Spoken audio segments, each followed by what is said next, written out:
Primero, es un placer volver a la presencialidad, aunque esta aula debería estar repleta y los pasillos también llenos de gente, pero ya, esto ya es un buen avance para mí. Nosotros siempre estuvimos de acuerdo con la presencialidad, pero la tecnología se impuso después del COVID y normalmente estábamos dando clases teóricas virtuales por la cantidad de estudiantes que están inscritos en la materia y que figuran en las listas. En este caso deben ser más de 450. Pero fíjense, de 450 estamos llegando a 70 alumnos por lo menos asistiendo a las clases teóricas. Y eso también se debe a que ustedes tienen un derecho ganado por sus exdirigentes que hace muchos años impusieron en el Consejo Universitario de que la asistencia a clases teóricas no es obligatoria. Por eso es que no hay caso de reclamarles tampoco, ¿sí? Si la norma nos dice a nosotros que la asistencia no es obligatoria, bueno, que asistan los que quieran asistir, ¿ya? Pero los que estamos formados en docencia hace más de 25 años que yo estoy llevando la materia también, entonces o damos con el data display famoso o damos con pizarra y marcador sin ningún problema, ¿sí? La cosa es que trabajamos ya sea con 1 o con 70 o con 200, ¿sí? Ha habido clases que yo he dado en algunos años atrás con 3 estudiantes o con 2 estudiantes, pero pensaron ellos que se iba a suspender y no, se daba la clase porque hay que dar la clase para los que vienen y para los que están interesados en aprender. Vamos a ingresar desde hoy en los capítulos de fisiología cardíaca. No se hizo la clase del lunes, no porque yo no quise, sino porque la doctora Cardona me dijo que no se había percatado ella de que no habían recogido el data display y por lo tanto yo recién iba a recoger el data display y no había nadie en el departamento. Entonces, a partir de ahora sí, yo he tomado la previsión de pasar por el departamento ayer a recoger el equipo y por eso es que estamos empezando hoy. Son 3 temas oficialmente que hay que llevar, ¿ya? Este de músculo cardíaco, el corazón como bomba, la función de las válvulas cardíacas, que tiene mucho que ver con la anatomía de ustedes del año pasado, lo que han aprendido en anatomía y aquí simplemente vamos a ver aspectos fisiológicos del funcionamiento nada más. Después viene otro capítulo más de la excitación rítmica del corazón, el capítulo 10 y el capítulo 11 es electrocardiograma normal. El capítulo 12 es electrocardiografía alterada, quiere decir, cuando el electrocardiograma tenemos que interpretar algunas alteraciones que sacan de contexto un electrocardiograma normal, repitiendo la palabra, ¿sí? Entonces vamos a tener también una clase específica para poder explicarles algo de la lectura de un electrocardiograma, que es más que todo útil para su clase práctica, ¿ya?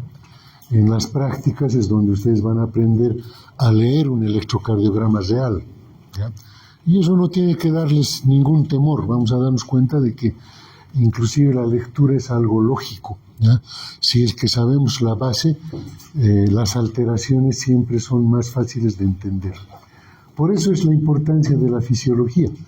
Mientras aprenden bien el buen funcionamiento, es más fácil darse cuenta de cómo falla el organismo y cómo se originan las enfermedades, ¿ya? Entonces vamos a ver algo de eso también en estos capítulos, ¿ok? Entonces comenzamos con el capítulo, si no lo pueden adelantar. Entonces, el músculo cardíaco tiene muchas diferencias con el músculo esquelético, ya las vamos a ir detallando, pero en el mismo corazón existe lo que se llama el músculo auricular. Aquí tienen la aurícula derecha, la aurícula izquierda, el músculo ventricular, ventrículo derecho, ventrículo izquierdo, más grueso, una pared más gruesa. ¿Hay diferencias entre estos dos grupos musculares? Sí, ¿no? Las fibras del músculo auricular son más delgadas, por eso es que las paredes auriculares también no son tan engrosadas, ¿sí? Pero que tienen función contráctil, sí, tienen la misma función contráctil que el músculo ventricular, el cual está, fíjense, también con una diferencia de grosor, de espesor en cantidad de fibras musculares, y cuya contracción es la que va a darle la función de bomba al corazón, porque lo que hacen estos ventrículos es expulsar la sangre, el ventrículo izquierdo hacia la aorta, el ventrículo derecho hacia la arteria pulmonar, y expulsan esa sangre para la función de intercambio gaseoso hacia los pulmones y para llevar la sangre oxigenada a todo el organismo, ¿sí? Entonces, para bombear sangre a todo el organismo, el ventrículo izquierdo necesita estar preparado, por eso tiene una pared más gruesa, tiene mucha mayor cantidad de fibras musculares, a diferencia del derecho, que simplemente bombea hacia los pulmones para el intercambio gaseoso de la sangre. Pero en ambos casos tiene que darse una contracción al mismo tiempo. Y toda la pared muscular, incluyendo el tabique y la pared externa, ¿ya?, tienen que contraerse al mismo tiempo. Entonces vamos a ir aprendiendo cómo hace el corazón para que esa contracción de la masa muscular ventricular se dé. Pasen por favor, hay asientos ahí, no se preocupen de interrumpir. Entonces, vamos a ver cómo eso se da. Y por ello es que se explica la presencia de otras fibras musculares más especializadas que ya no tienen una función contráctil como tal, sino son fibras de excitación y conducción. Y aquí tienen ustedes cómo se sitúan el nódulo sinoauricular, marcapaso original del corazón, las fibras interauriculares, el nódulo aurículo-ventricular, ¿sí?, luego el haz penetrante del haz de His y la rama derecha e izquierda de las ramas de Purkinje, que se llama, o rama izquierda-derecha del haz de His también, ¿sí? Estas fibras no tienen una función contráctil, más bien tienen la función de excitar y llevar una conducción de esa excitación a las demás fibras musculares, ¿ya? Existe una separación entre aurículas y ventrículos que las válvulas auriculoventriculares con su soporte fibroso hacen que sean cavidades totalmente separadas. ¿Ya? Vamos a ver por ello de que la función contráctil de las aurículas, más allá de que puedan llenar los ventrículos de la sangre, ¿sí?, entonces vamos a ver que esas aurículas tienen una función de cebado, es decir, de rellenar bien las cavidades ventriculares para que la fuerza de contracción también sea mayor. ¿Ya? Entonces se contribuye con ello a ello. Veremos las diferencias con el músculo esquelético que ustedes acaban de terminar de estudiar la anterior semana. El músculo estriado cardíaco forma un retículo o red o sincíneo.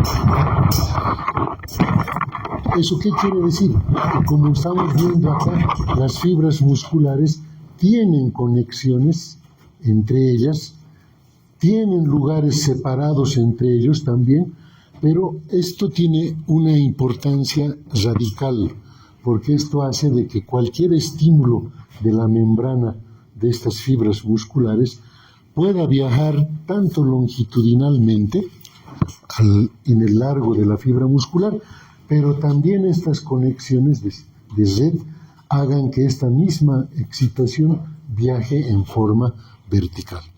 Y eso es lo que necesitamos. Si queremos que toda la masa muscular ventricular se contraiga al mismo tiempo, el estímulo no puede viajar linealmente, ¿sí? Tiene que viajar en todas direcciones. Y tener un retículo, una forma de red, es lo que hace que el estímulo rápidamente viaje a toda la masa muscular. Y de esa forma la contracción ventricular se da al mismo tiempo, y eso le da la función de bomba al corazón. Hay algunas características también que nos hacen diferenciar al músculo cardíaco del músculo esquelético, ¿sí? Los discos intercalares, las uniones comunicantes o en hendidura que provocan una mayor velocidad de conducción, la separación entre sincipio auricular y sincipio ventricular por el rodete fibroso que sostiene a las válvulas auriculoventriculares y esa separación que se da por las válvulas auriculoventriculares. Pero vamos a ver que hay una diferencia más importante, ¿ya? Y es que en esta figura, en este dibujo, ustedes pueden ver los túbulos transversos. Fíjense estos túbulos transversos que son prolongaciones de la membrana muscular, de la fibra muscular cardíaca. Esos túbulos transversos van a tener también una importancia fundamental porque a través de ellos va a llegar una cantidad adicional de calcio, ¿ya? Y ese calcio va a ingresar, ¿ya?, a la fibra muscular y se va a juntar con el calcio que el retículo sarcoplásmico también aporta. En la fibra muscular esquelética solamente el calcio lo proporciona el retículo sarcoplásmico. Eso deben recordar ustedes, ¿sí? A nivel cardíaco se adiciona calcio gracias a los túbulos transversos. Y esto hace otra diferencia más, porque estos túbulos transversos están en contacto con el líquido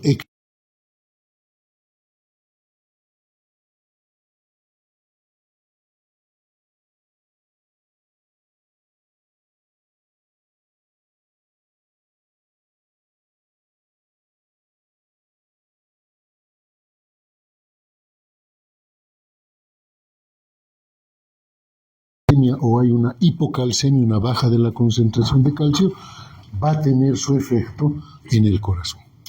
¿Por qué? Porque depende el miocardio de ese aporte adicional de calcio. Si hay mucho calcio adicional, obviamente las contracciones van a ser más espásticas, más fuertes, ¿verdad? Si hay poco calcio, entonces las contracciones no van a tener la fuerza de contracción que uno quisiera tener. Entonces, todo el resto de la fisiología de contracción ya lo conocemos, ¿verdad? Los 8 pasos de la contracción del músculo esquelético también se van a dar en el miocardio, ¿sí? Desde la llegada del estímulo, la salida de la acetilcolina, la apertura de los canales de sodio para la despolarización de la membrana, la salida de calcio del retículo sarcoplásmico y la acción del calcio entre las fibras de actina y miosina para el fenómeno de la contracción como tal. Todo eso es similar, ¿ya? Pero hay diferencias que tenemos que hacer notar. La primera, las reiteramos, los túbulos transversos que dan un aporte de calcio extra para la contracción miocárdica, algo que no tiene el músculo esquelético. Y vamos a ver otras diferencias en cuanto a los potenciales de acción en miocardio que diferencian también al músculo esquelético. El potencial de acción en miocardio es en general de 105 milivoltios a de menos 85, como vemos acá este inicio, potencial en reposo. Una vez que se despolariza, pues se llega hasta más 20 milivoltios.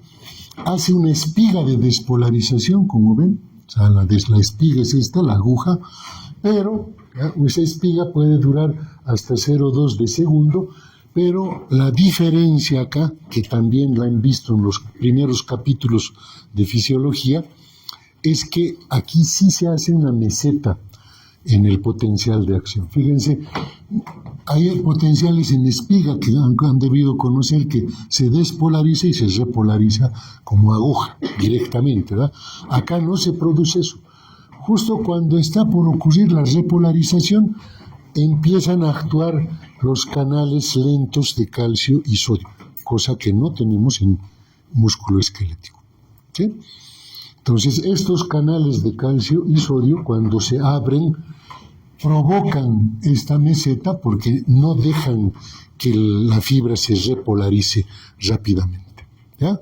Entonces, ese tiempo en donde los canales rápidos de sodio y los canales lentos de calcio y sodio están activados, también hay una disminución de la permeabilidad al potasio, y esas dos son la causa de esta meseta, ¿ya?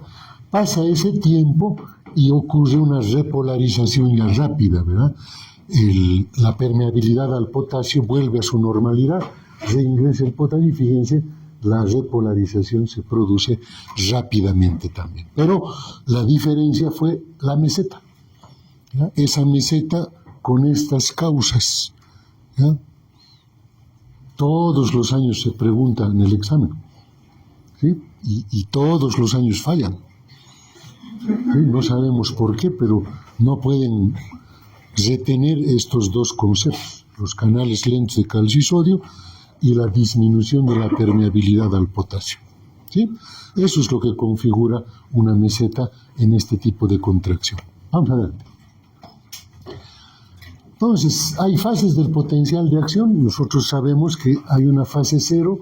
Hemos visto en el esquema ese inicio del potencial de reposo. Cuando empieza el potencial de acción, los canales de sodio rápidos se abren. Cuando la célula cardíaca se estimula y se despolariza, el potencial de membrana se hace más positivo, hace la despolarización. Los canales de sodio activados por voltaje, que son los canales rápidos, se abren y permiten que el sodio circule rápidamente hacia el interior de la célula, y esto produce la despolarización. El potencial de membrana alcanza hasta más 20 milivoltios, lo hemos visto en el gráfico también, aproximadamente antes de que los canales de sodio se cierren, ¿sí? Vamos adelante. Fase 1, la repolarización inicial. Los canales de sodio rápidos se cierran. Los canales de sodio se cierran, la célula empieza a repolarizarse, los iones de potasio salen de la célula a través de los canales de potasio, eso lo sabemos, pero empieza la fase 2 o la meseta, ¿ya? Los canales de calcio y sodio lentos se abren y los canales de potasio rápidos se cierran, disminuye la permeabilidad al potasio, dijimos, ¿eh?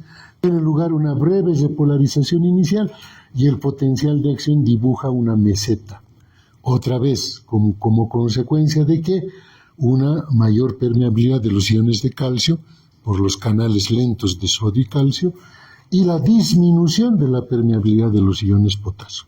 Los canales de calcio activados por el voltaje se abren lentamente en la fase 1 y 0 y el calcio entra en la célula. Después, los canales de potasio se cierran y la combinación de una reducción de la salida de iones de potasio y un aumento en el ingreso de calcio lleva a esa meseta, ¿eh? Entonces, esto ya es la explicación más detallada de la meseta que les hicimos conocer hace rato. La repolarización rápida de la punta de la despolarización empieza una pequeña parte de repolarización rápida. Los canales de calcio, los lentos, se cierran y los canales de potasio se abren, ¿sí? El cierre de los canales iónicos de calcio y el aumento de la permeabilidad a los iones de potasio es que permiten que los iones de potasio salgan rápidamente de la célula, pone fin a la meseta y devuelve el potencial de membrana hacia el potencial de reposo, ¿no? Ocurre la repolarización. Llegamos a la fase 4, al potencial de membrana en reposo, que normalmente en las fibras miocárdicas es de menos 90 milivoltios. Hay otras diferencias con músculo. Fíjense, la velocidad de conducción en miocardio es mucho mayor, es de 0,3 a 0,5 metros por segundo en las aurículas y ventrículos, y eso es una 250ava parte de la fibra nerviosa y una décima de lo que ocurre en el músculo nervioso, el músculo esquelético, perdón. Entonces, la conducción es más rápida. Y sí se necesita esa conducción rápida, porque no se olviden que el estímulo se va a originar en el nódulo sinoauricular que está en la desembocadura de la vena cava inferior en la aurícula derecha. Y tiene que llegar a la aurícula izquierda por la banda interauricular, ¿verdad? entonces tiene que tener rapidez, pues si no se contraería primero la aurícula derecha y después recién la aurícula izquierda. Y no sucede eso. Las dos se contraen al mismo tiempo. ¿Por qué? Por la disposición de las fibras interauriculares y por la velocidad de conducción. ¿Ya?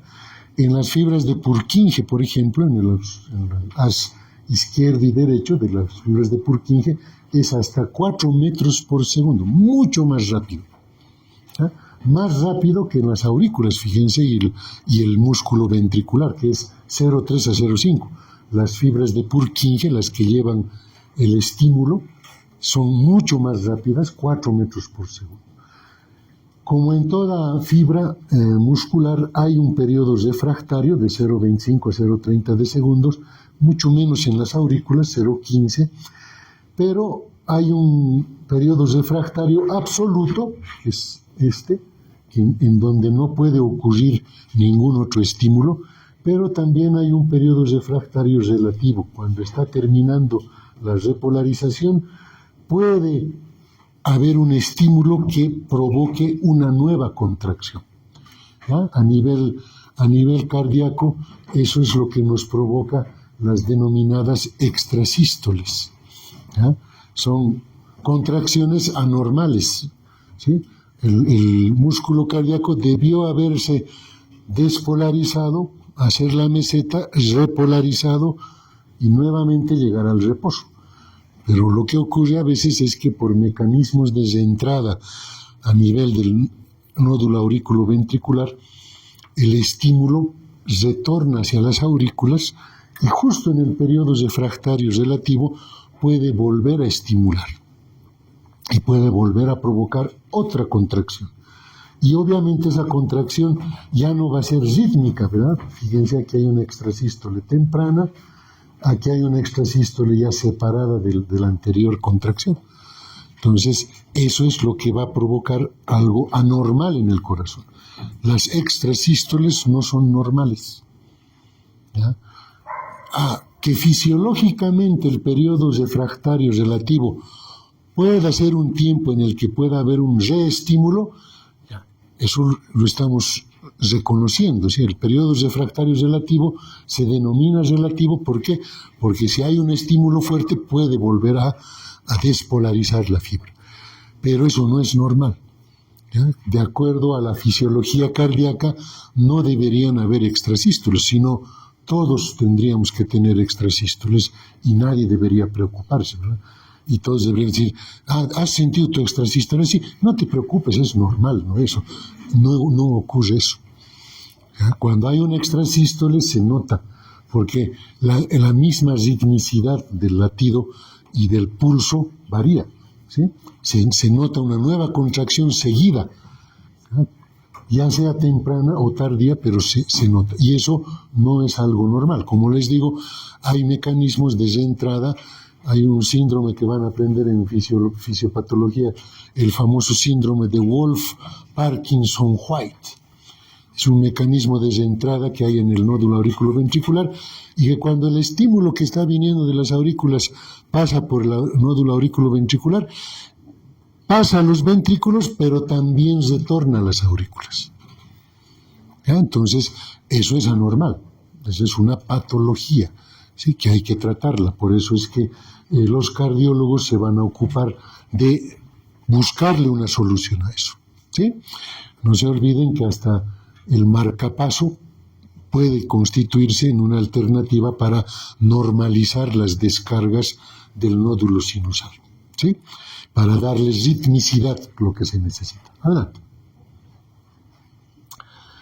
Bien, el acoplamiento, excitación, contracción, el potencial de acción se propaga por las fibras miocárdicas, por los túbulos transversos. Además, este estímulo llega a la membrana de los túbulos sarcoplásmicos para que se libere calcio y con la liberación de calcio ocurre la contracción miocárdica, ¿no? ¿Qué diferencias hay con el músculo esquelético? Primero, el calcio adicional en los túbulos transversos. Ya lo hemos mencionado. Fíjense, 25 veces más calcio que en el músculo esquelético se obtiene gracias al calcio adicional de los túbulos transversos, ¿ya? Y muchos mucopolisacáridos de carga negativa están ahí nadando con calcio pegado, porque el calcio tiene carga positiva. Entonces, esos mucopolisacáridos pueden liberar ese calcio en el momento que se necesite.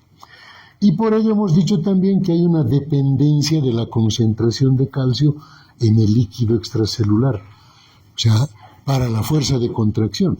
Gracias a este calcio en los túbulos transversos, la concentración de calcemia, calcio en la sangre, influye en el corazón, ¿no? Por eso hemos dicho, la hipercalcemia, la hipocalcemia pueden modificar la fuerza de contracción del miocardio, ¿ya? Adelante. Aquí tienen ese fenómeno de entrada, fíjense, con la despolarización que ha ocurrido, que están los túbulos transversos con el calcio que proviene del líquido extracelular, fíjense.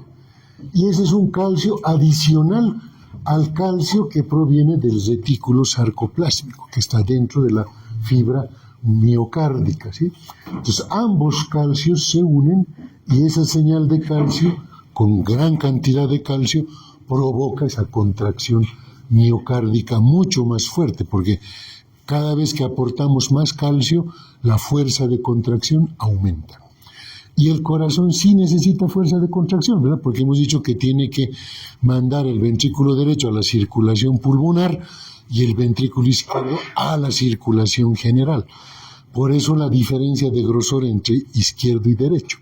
El izquierdo necesita más fuerza para mandar a la circulación general, ¿verdad? Entonces, pero gracias a ese calcio adicional, ¿sí?, es lo que ocurre. Luego, en la relajación, va a retornar el calcio al retículo sarcoplásmico, ahí están los depósitos, y el calcio adicional, fíjense, va a retornar al líquido extracelular, se va a intercambiar con sodio acá, un contratransporte, y este sodio que está retornando también va a provocar el retorno del potasio, se va a intercambiar con el potasio, ¿sí?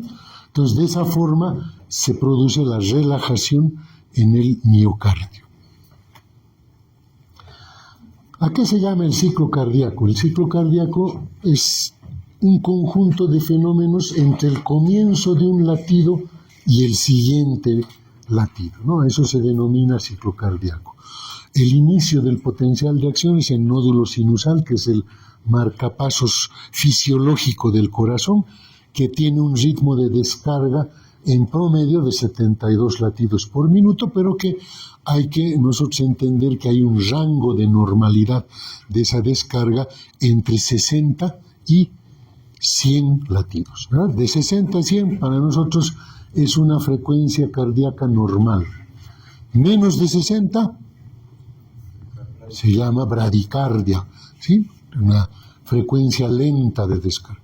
Más de 100, taquicardia, una frecuencia más rápida de descarga, ¿sí?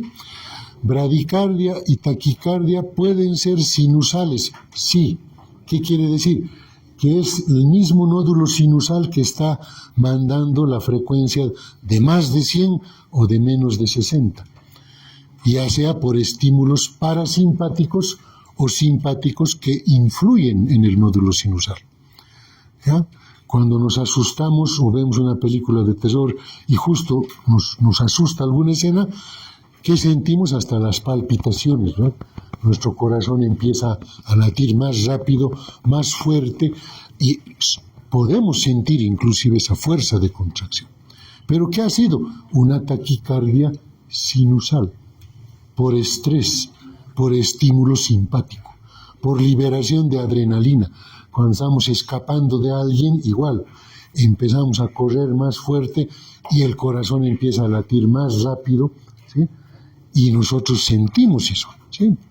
Nuestro pulso se acelera, palpitaciones también sentimos, ¿por qué? Por la descarga de adrenalina que ha estimulado al nódulo sinusal y ha hecho aumentar la frecuencia de estímulos. Por eso se habla de bradicardia sinusal o taquicardia sinusal, cuando ahí solamente son estímulos del parasimpático con la acetilcolina y del simpático con la adrenalina, ¿okay? Ese inicio del potencial que empieza en el nódulo sinusal se propaga hacia las aurículas. 3 bandas interauriculares, 3 en la aurícula derecha y la banda interauricular que pasa hacia la aurícula izquierda, ¿sí? En el haz auriculoventricular es donde vamos a ver que se produce un retraso, más o menos un segundo, eso lo vamos a ver con más detalle. Y una vez que pasa el nódulo auriculoventricular, ¿sí?, el haz penetrante de Purkinje, y luego por las haz derecho e izquierdo del haz de His, se propaga hacia los ventrículos. Las aurículas se contraen antes que los ventrículos, por eso se les atribuye la función de cebado, ¿ya? Y esta contracción y relajación también se conoce en el corazón como la sístole y la diástole, ¿sí? La sístole a la contracción y la diástole a la relajación.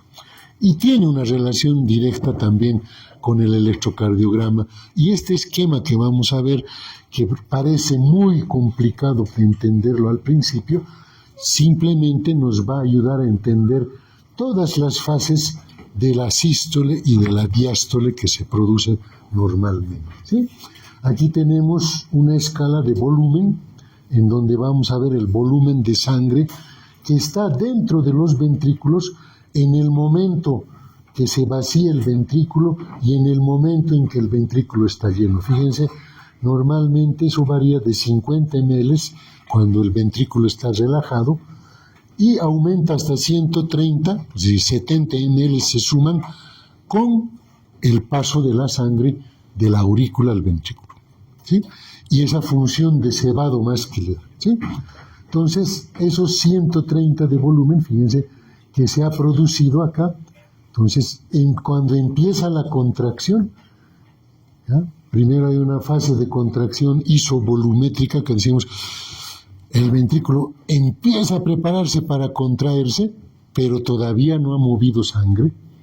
Por eso está esta línea recta, no se ha modificado el volumen.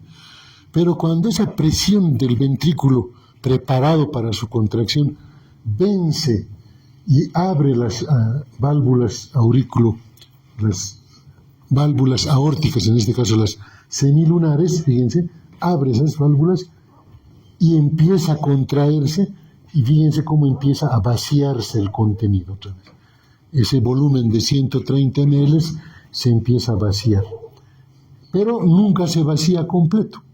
Siempre queda en el ventrículo un remanente de 50 ml que otra vez se va a sumar a la sangre que va a pasarle la aurícula al ventrículo, ¿sí? Y otra vez va a subir de 50 a 130. ¿Ah? Eso es lo que vemos en esta curva de volumen, en las distintas etapas. Hay una fase de relajación isovolúmica. ¿Qué quiere decir? El ventrículo ya está relajado, pero todavía no ha pasado sangre, ¿sí? Entonces, una vez que se abren las válvulas auriculoventriculares, empieza recién a llenarse ese ventrículo otra vez. Fíjense, una fase de llenado rápido, fase de llenado lento, y este último por la sístole auricular. Esta es la función de cebado. Esto es lo que se llena, o sea, ya está llenándose bien el ventrículo porque las válvulas auriculoventriculares han dejado caer la sangre, han dejado pasar la sangre de aurículas a ventrículos, pero ya cuando está casi llenito el ventrículo, se contraen las aurículas y pasan un 20% último, que es como que se llenara a tope al ventrículo, y les rellenan y las válvulas auriculoventriculares se cierran. Si el ventrículo tampoco puede decir, te lo devolveré, ¿no? O sea, no seas, me has engañado, ¿verdad? Me has pasado más todavía de lo que ya estabas recibiendo. Y eso es bueno, porque esa distensión de la cavidad ventricular, que distensiona la pared muscular también, aumenta la fuerza de contracción. Y eso lo han visto también ustedes en músculo, ¿sí? Cuando aumentamos la tensión de la fibra muscular, la contracción es mayor, se da con más fuerza. Por lo tanto, la función de cebado de las aurículas contribuye con la fuerza de contracción ventricular también. ¿sí? Esa distensión que le han provocado al final del paso de la sangre hace que el ventrículo también, sus fibras musculares se contraigan con más energía. Y tiene calcio suficiente para hacerlo. Esta línea segmentada, fíjense, es la que nos va a dar las ondas de trabajo auriculares, ¿no? A, C y B, fíjense. Entonces se nota en los distintos momentos. Y acá están viendo una onda de presión, esto que está en rojo nos está marcando, por ejemplo, el cierre de las válvulas auriculoventriculares.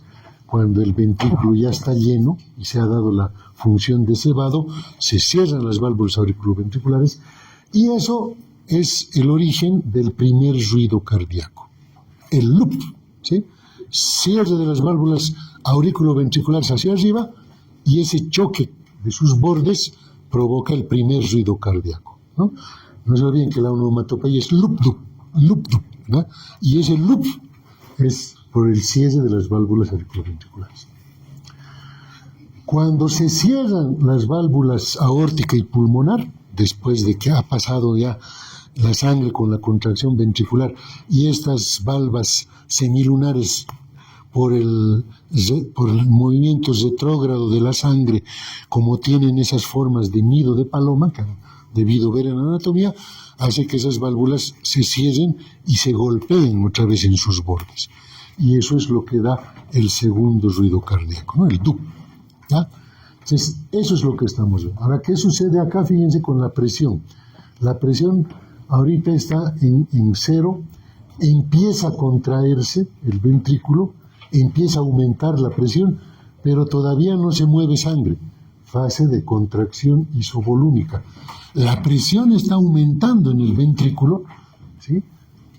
Pero todavía no está vaciando sangre. Entonces, fíjense, cuando esa presión logra abrir las válvulas semilunares, aórtico-pulmonar, ¿sí? Sigue contrayéndose y se da la fase de eyección. ¿Sí? Como se han abierto esas válvulas semilunares, los ventrículos se están vaciando. Y se están vaciando, fíjense, con esta fase de eyección. Hay una fase de eyección rápida también que se describe en el libro, ¿sí? Llega la relajación isovolúmica, ya se está relajando, otra vez está bajando la presión dentro de los ventrículos, no hay movimiento y vuelve a llegar al nivel de cero, ¿sí? Esta otra línea segmentada es la que nos da la presión aórtica, está en rojo, nos está marcando la presión ventricular. Ese gráfico no es tan difícil de entender, ¿ya? Y la relación con el electrocardiograma, lo propio, ¿verdad? En el electrocardiograma vamos a ver que la onda QRS es la onda de despolarización ventricular. La onda P es la despolarización auricular, ¿sí? Y la repolarización ventricular es la onda T. Cuando ya se está relajando, se marca la onda T acá. Entonces, esa relación con el electrocardiograma también se entiende, ¿ya? Y esas fases son las que vamos a ir viendo y describiendo ahora. Entonces, 80% de la sangre pasa de aurículas a ventrículos antes de que la aurícula se contraiga. Es un paso, si se quiere, pasivo por gravedad, ¿sí? La sangre que está retornando pasa, ¿ya?, a los ventrículos. Listo. Entonces, 20% restante ocurre con la contracción auricular y eso, dijimos, es la función de cebado. El llenar completamente al máximo el ventrículo es la función de cebado y les dije, eso aumenta la eficacia del bombeo ventricular, porque esa distensión que le provoca esa contracción auricular hace que la contracción ventricular sea mucho mayor.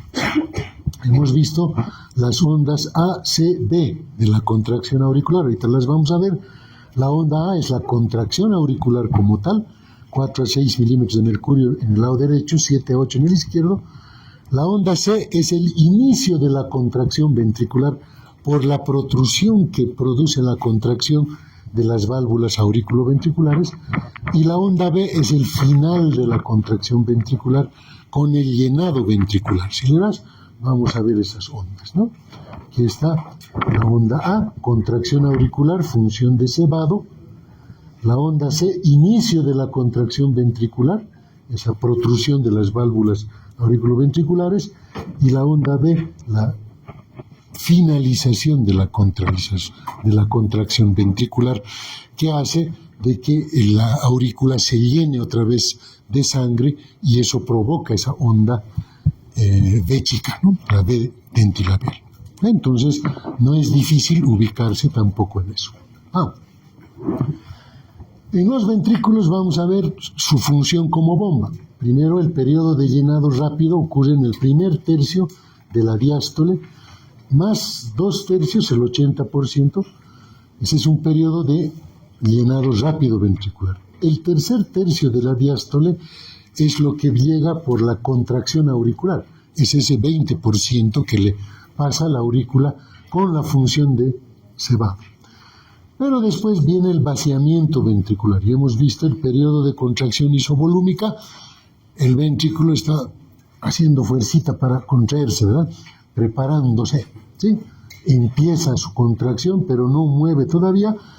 Recién cuando se abren las válvulas semilunares, viene el periodo de eyección a más de 80 milímetros de mercurio en el ventrículo izquierdo, 8 en el derecho. Fíjense la diferencia de presiones entre ambos ventrículos. Abren las válvulas semilunares y el 70% del vaciado se produce, y eso se denomina periodo de eyección rápida, y 30% después, el periodo de eyección lenta. Luego viene el periodo de relajación isovolúmica o isovolumétrica al final de la sístole, que puede durar de 0,03 a 0,06 de segundo. Eso también lo hemos visto acá, ¿sí? Fase de contracción isovolúmica, fase de eyección, ¿sí?, rápida, y luego la lenta, ¿ya? Entonces, relajación isovolúmica, ¿eh? Eso es todo el vaciado de la sangre que ha habido en la contracción ventricular. Bien, adelante. Hay que reconocer qué son los volúmenes que manejamos, porque el volumen telediastólico de más o menos de 110 a 120 ml es el volumen que corresponde al llenado total del ventrículo durante la diástole, ¿ya? Al llenado total. ¿Sí? Todo lo que se llena el ventrículo se denomina volumen telediastólico, porque el ventrículo estaba relajado esperando llenarse de sangre para su siguiente contracción.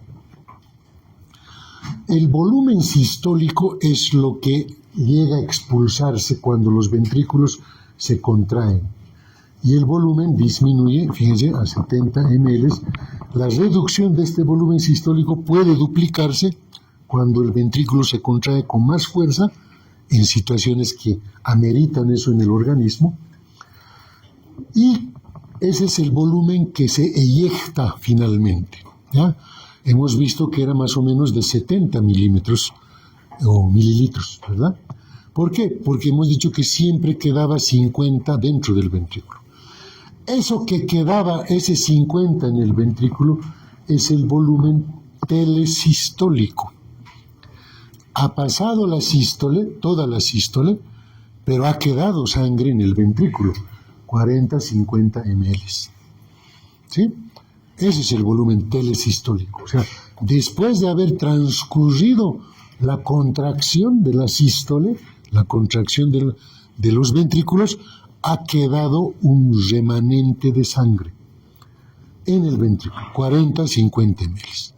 A esos 40-50 se suma otra vez el llenado ventricular, ¿sí? Lo que pasa sangre de aurículas a ventrículos otra vez, ¿sí? Por lo tanto, hay una fracción de eyección que normalmente es de un valor del 60%. ¿Qué quiere decir la fracción de eyección? La fracción de sangre que verdaderamente es expulsada del ventrículo, ¿verdad? Este volumen sistólico es esa fracción de eyección. Aquí expresado en ml, aquí expresado en porcentaje. si tengo 130 ml lleno el ventrículo y me deshago, expulso 70 y me quedan 50, esos 70 ml, ¿cuánto representa de toda la sangre? Esa es la fracción de eyección. Esto es muy importante ya más adelante para ustedes, porque parte del examen médico de un paciente cardiópata es la ecocardiografía. Y hoy en día que tenemos, hace años ya para mí, para ustedes hasta siglos puedo decir, es la ecografía Doppler, ¿no? Y la ecografía Doppler del corazón te puede medir la fracción de eyección, ¿no? Y dice, ¿cuánto está? Y te reportan. Cuando te dicen 60%, ese corazón está de joven, está. Su fracción de eyección es la que se espera, 60% está botando. Pero ya con la edad, los viejitos, los cardiópatas, empiezan a bajar su volumen, su fracción de eyección. Su volumen sistólico ya disminuye. Ya no tienen fuerza para mover esos 70 ml en cada contracción. Entonces ya queda menos, ya botan 60, 50, 40. Entonces ya cuando te reportan fracción de eyección de 40%, 30%, ya es pues un corazón débil, insuficiente, ¿verdad? Y ese paciente debe tener sintomatología relacionada, porque si tú no bombeas la cantidad adecuada de sangre a la circulación, no estás llevando la cantidad de oxígeno adecuado a los tejidos para todo el funcionamiento del organismo, para todos los procesos metabólicos. Por lo tanto, esos pacientitos se cansan, no pueden hacer esfuerzos, al mínimo esfuerzo ya están disneicos otra vez metiendo aire. ¿Por qué? Porque no están llevando esa cantidad adecuada a su circulación general, ¿ya? Por eso es bueno acordarse de esta fracción de eyección. Ahora, ¿qué hacen las válvulas? Primero hemos visto estas válvulas auriculoventriculares, ahí están las válvulas semilunares. Primero impiden el flujo retrógrado de la sangre, es decir, no dejan que retorne la sangre de los ventrículos a las aurículas. Si no logran eso, quiere decir que hay insuficiencia valvular, ¿ya?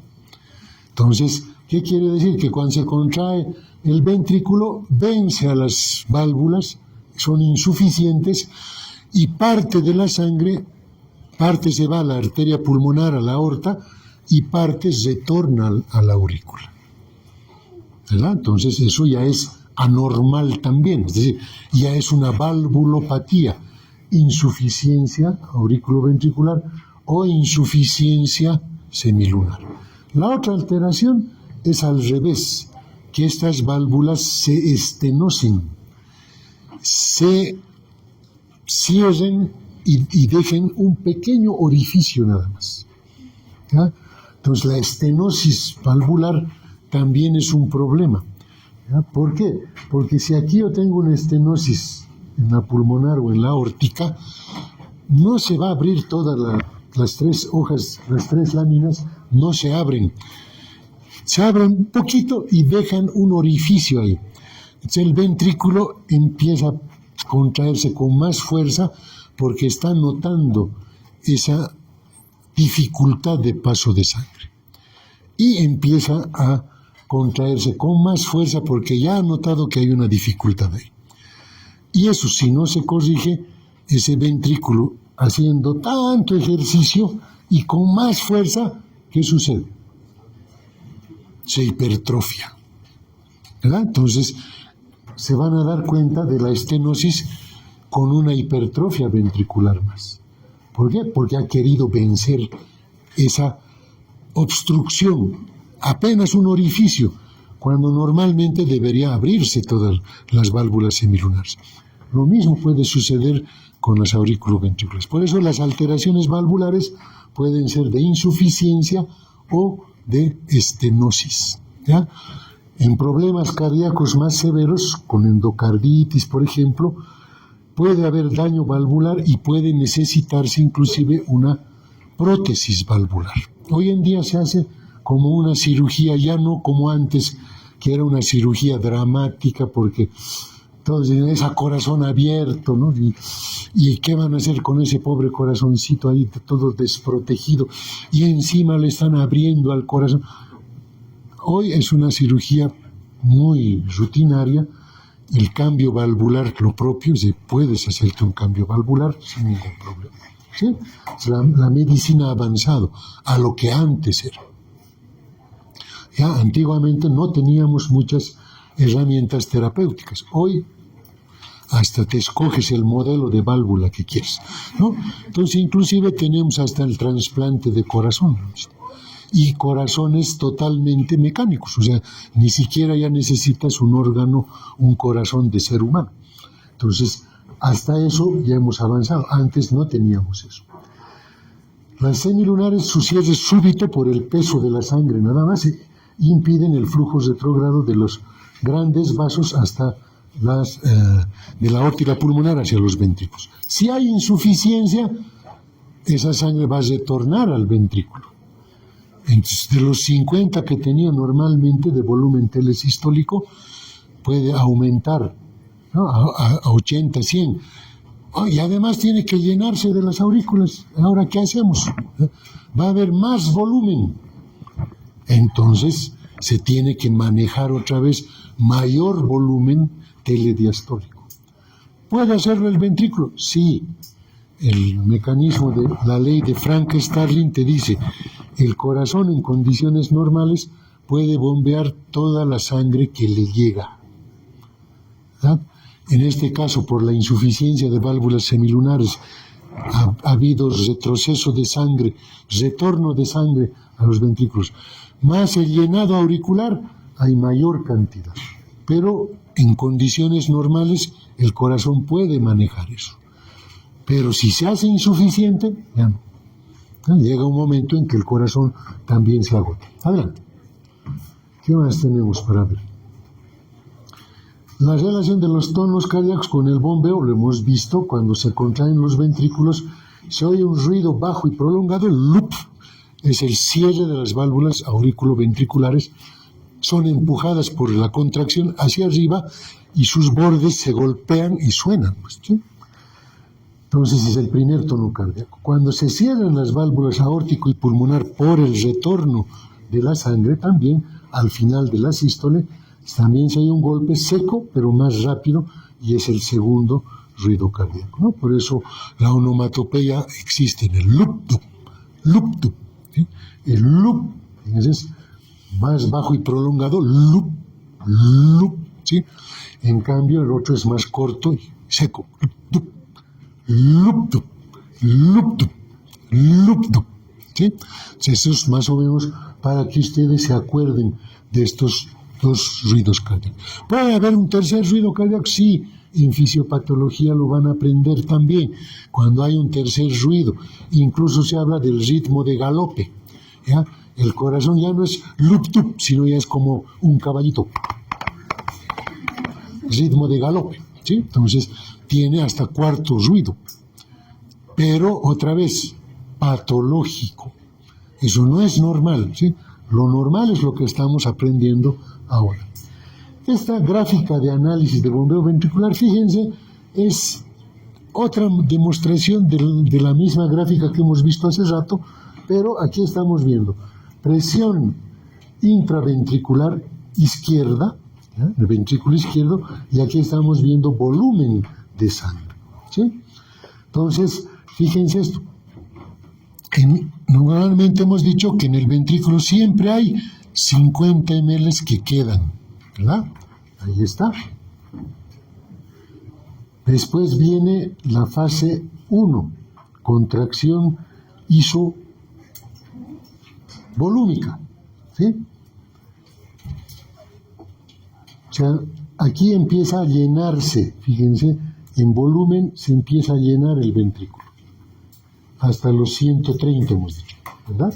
Esta es la fase de llenado, ¿sí? Es la etapa de relajación ventricular. De los 50 que había, más el llenado de ventricular, ha llegado a los 130. Empieza a contraerse el ventrículo, por eso la presión empieza a aumentar, de que estaba en 0, fíjense, a 50, ¿sí? Pero el volumen sigue siendo 130, ¿sí? Entonces, fase de contracción isovolúmica. Periodo 3, periodo de eyección. Se abren las válvulas semilunares, la presión ha llegado más o menos a 80 milímetros de mercurio, se abren las válvulas y empieza a vaciarse, fíjense. El volumen empieza a disminuir otra vez hasta llegar a los 50. ¿Sí? Entonces ya se ha vaciado totalmente y viene este periodo de relajación isovolúmica, es decir, ya está relajado el ventrículo, pero todavía sigue con los 50 ml. Cuando se abren las válvulas auriculoventriculares, recién esto empieza otra vez a aumentar el volumen de 50 ml hasta los 130. Ese es el ciclo, fíjense. Y las fases que se dan 1, 2, 3 y 4. Este otro esquema es el mismo que están viendo acá. Es lo mismo. Esa parte que lo estamos extrayendo, el volumen telesistólico, lo que queda, los 50 que quedan dentro del ventrículo. Viene el periodo de llenado, fíjense, 50, 70, 90, 110, casi hasta 130. Se llena la cantidad, el volumen ventricular. La presión sigue siendo baja, aquí está bordeando el 0, ¿verdad? Ya, cuando acá se llenó completamente, empieza la contracción ventricular, pero todavía no mueve sangre. Fase de contracción isovolúmica. ¿Sí? Cuando las válvulas aórticas se abren, recién ese punto, la onda C que dice ahí, fíjense, la válvula se abre y empieza. ¿Por qué se ha abierto esa válvula? Porque la presión ventricular ha llegado hasta los 80 milímetros de mercurio y esa fuerza, esa presión es la que empuja las válvulas. Porque si no llegáramos a esa presión, las válvulas no se abrirían. Entonces, a esa presión se abren las válvulas y empieza el periodo de eyección. Periodo de eyección rápida, periodo de eyección lenta, y otra vez el volumen, fíjense, empieza a bajar hasta vaciarse completamente, las válvulas se cierran. ¿Cuánto queda en el ventrículo? 50 ml. Volumen telesistólico. ¿Sí? Relajación isovolúmica, el ventrículo ya está relajado, ya no está contraído, ya está relajado, pero todavía siguen manejando los 50 ml hasta que se abran las válvulas mitral. Se abre la válvula mitral y recién empieza a llenarse otra vez el ventrículo, aumentando ese volumen. Ese es el gráfico volumen-presión. De esa forma tienen que entenderlo. Pero para nosotros los docentes es más interesante, fíjense. Fase 1 de llenado. Fíjense cuánto detalle. Cuántas preguntas pueden hacerse. ¿No ven? La fase 1 del diagrama volumen-presión comienza con un volumen ventricular de 50 ml y una presión de 2 a 3 milímetros de mercurio. No estaba en 0, no estaba. Listo. La cantidad de sangre que queda en el ventrículo después del latido previo, 50 ml, se denomina volumen telesistólico. A medida que la sangre venosa fluye hacia el ventrículo de la aurícula izquierda, el volumen ventricular puede aumentar hasta 120 ml. Ese es el denominado volumen telediastólico. Aumenta unos 70 ml. Y esos 70 ml también es el volumen de eyección, ¿verdad? Es lo que realmente mueve el corazón. Por tanto, el diagrama volumen-presión durante la fase 1, en la que el volumen aumenta hasta 120 ml y la presión diastólica aumenta hasta aproximadamente 5 a 7 milímetros de mercurio. Pregunta de examen. ¿Ya? Se nos puede ocurrir, ¿eh? Caracterizan a la fase 1 o periodo de llenado los siguientes fenómenos. ¿Una presión diastólica de 10 milímetros de mercurio? No, 2 a 3. ¿Un volumen ventricular residual de 70 ml? No, 50. ¿Verdad? ¿Qué más les puedo preguntar? ¿Aumenta el volumen hasta 150 ml? No, 120. ¿Verdad?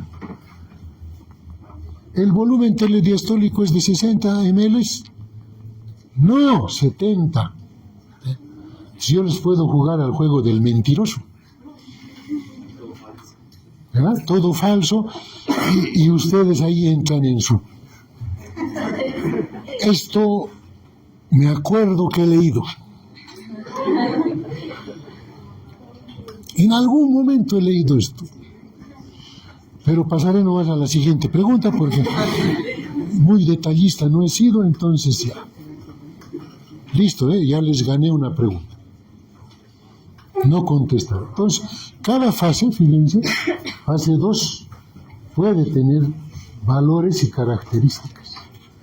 Fase 2, contracción isovolúmica, el volumen no se modifica, la presión, sin embargo, empieza a aumentar y llega a aumentar hasta los 80 milímetros para abrir las válvulas semilunares, ¿no? Listo. Fase 3. En la fase 3, periodo de eyección, durante la eyección la presión sistólica aumenta más, inclusive debido a una contracción intensa del ventrículo. Al mismo tiempo, el volumen del ventrículo empieza a disminuir, la válvula aórtica ya se ha abierto, la sangre del ventrículo hacia la aorta. Estas cosas pueden ir en la pregunta. En la fase 3, la válvula aórtica, ¿sí?, se mantiene cerrada. No, mentira, está abierta. ¿Verdad? Entonces, ahí es donde las preguntas para ustedes se complican. Porque les pueden estar contando mentiras. Y como ustedes dicen, esto creo que he leído, si lo están preguntando así, debe ser cierto, verdadero. Listo, ¿verdad? Entonces, esos son los detalles, ¿no? Figura 9.9, la curva señalada 3 o periodo de eyección registra los cambios de volumen y la presión sistólica durante todo ese periodo 3. A la fase 4. Periodo de relajación isovolúmica, lo mismo, ¿verdad? Al final del periodo de eyección se cierra la válvula aórtica, la presión disminuye hasta el nivel de la presión diastólica. La línea marcada como 4 refleja esta disminución de presión intraventricular sin cambios de volumen. En la pregunta puede haber, en la fase 4 hay cambios de volumen.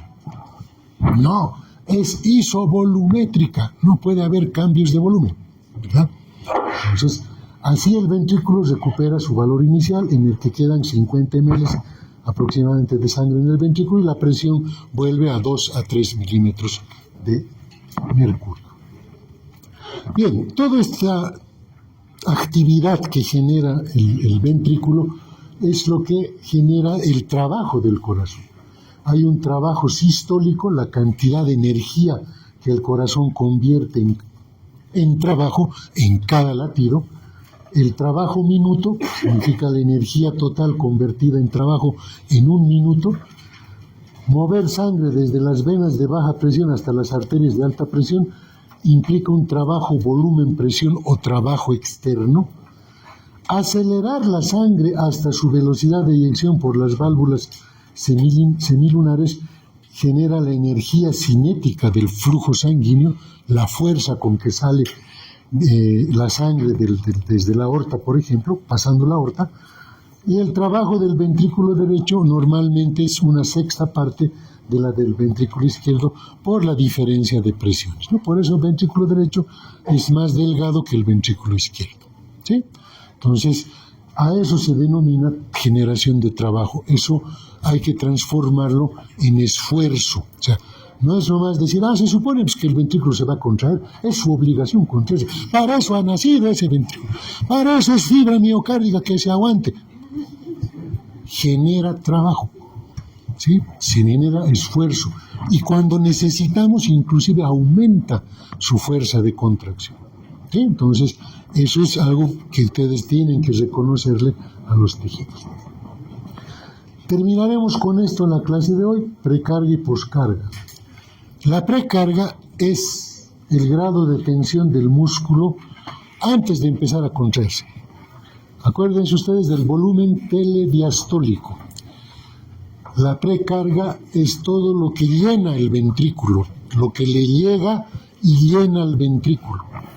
Al ventrículo derecho tiene que llegarle desde la circulación venosa general también, por las venas cava inferior y superior, ¿verdad? Entonces, tiene que llegarle de eso. Por lo tanto, vamos a conocer precarga como esa cantidad de sangre que distiende en la pared ventricular y que va a tener que vaciar, ¿verdad? En cambio, la poscarga es la fuerza contra la que el músculo ejerce su fuerza contráctil. Poscarga es la presión de la arteria que sale del ventrículo, la que se resiste a la circulación. La poscarga es lo que el ventrículo vacía a la circulación general o pulmonar. ¿Por qué es importante recordar esto? Porque en fisiopatología van a aprender a clasificar alteraciones de precarga. Alteraciones de precarga es todo lo que afecta el retorno de sangre al corazón. ¿Qué puede afectar eso? Problemas en la circulación venosa, problemas en la circulación portal, ¿sí? Problemas en las venas cavas. Eso está evitando que retorne la sangre hacia el corazón. Esos son problemas de precarga, ¿verdad? Problemas valvulares también, sí, puede alterar la precarga. Una estenosis auriculoventricular no deja vaciar la aurícula hacia el ventrículo, no se llena, le llega menos cantidad, se ha alterado la precarga. Pero ahí había habido origen valvular. Poscarga es todo lo que afecta lo que el ventrículo expulsa. Causas valvulares pueden haber, sí, estenosis de las semilunares evitan que se vacíe, pero también pueden haber fenómenos de contractibilidad débil del miocardio. Las miocarditis, las inflamaciones de fibra miocárdica, que pueden ser de origen viral, por ejemplo, ¿ya? Las miocarditis debilitan la fibra miocárdica. Por lo tanto, esa fibra miocárdica ya así medio débil, como cuando ustedes se resfrían, ¿verdad? Ya no pueden ni levantarse de la cama. No voy a ir a clases, estoy enfermo. El corazón es igual. No voy a poder bombear, estoy enfermo. Un poquito, es lo que puedo, es lo que hay. Aguántense. Entonces, ahí hay alteración de poscarga, pero la causa es cardiogénica, es decir, algo ha debilitado al músculo cardíaco. Entonces, el tratamiento va a tener que ser enfocado a aumentar esa fuerza de contracción. ¿Verdad? Entonces, fíjense cómo fisiología y fisiopatología siempre se coquetean. ¿Sí? Aquí hasta aquí es normal, esto ya es anormal. Hasta aquí es lo que funciona bien, aquí ya está fallando. ¿Ya? Bien, vamos a quedar ahí, no hemos terminado todavía el capítulo, faltan algunas diapositivas, lo hacemos el viernes sin problema y vamos a hacer el otro tema más del capítulo 10 porque es más cortito, así que nos va a dar el tiempo para hacerlo. Gracias por su presencia, nos vemos el viernes.